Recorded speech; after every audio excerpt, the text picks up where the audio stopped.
Le digital aujourd'hui a besoin de beaucoup de plus de cohérence, de beaucoup plus de structuration. Il y a beaucoup de bonnes initiatives, il y a beaucoup de projets, que ce soit au niveau des gouvernements, au niveau des porteurs de projets, au niveau de la formation.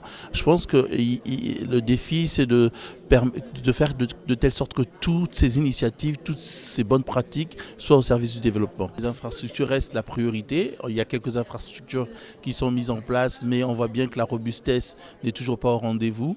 Il y a un meilleur usage d'Internet, c'est-à-dire qu'il faut baisser les prix, apporter plus de services, apporter aussi beaucoup de contenus locaux particulièrement, mais aussi il faut qu'on ait aujourd'hui un capital humain assez bon, assez important pour répondre aux défis des entreprises qui sont dans d'autres domaines que ceux du numérique, c'est-à-dire dans les domaines de développement, des domaines économiques des nations.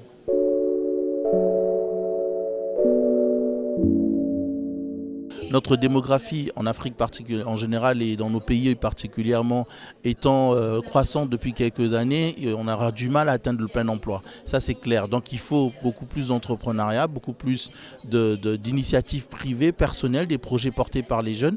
Et ces projets aujourd'hui on les trouve en nombre suffisant au niveau dans le high-tech, dans le numérique. Donc il faut les accompagner, il faut les inciter. On les accompagne premièrement en les formant, en mettant plus d'inciter l'information. Moi je milite pour que l'on détaxe même la formation high-tech en partie. Deuxièmement, il faut des plateformes de collaboration, des labs, des incubateurs, mais des vrais incubateurs avec l'assistance, la participation active des grandes entreprises, des grands groupes, parce qu'eux viendront aider et faciliter des clusters, c'est-à-dire la présence de ces jeunes porteurs de projets quand ils sont identifiés bons. Donc, je pense qu'il faut plus de formation, plus de participation de ces jeunes dans des clusters d'entreprises, plus d'assistance dans les incubateurs, plus d'assistance dans les accélérateurs et aussi de rencontres où ils vont pouvoir expérimenter, échanger avec d'autres porteurs de projets.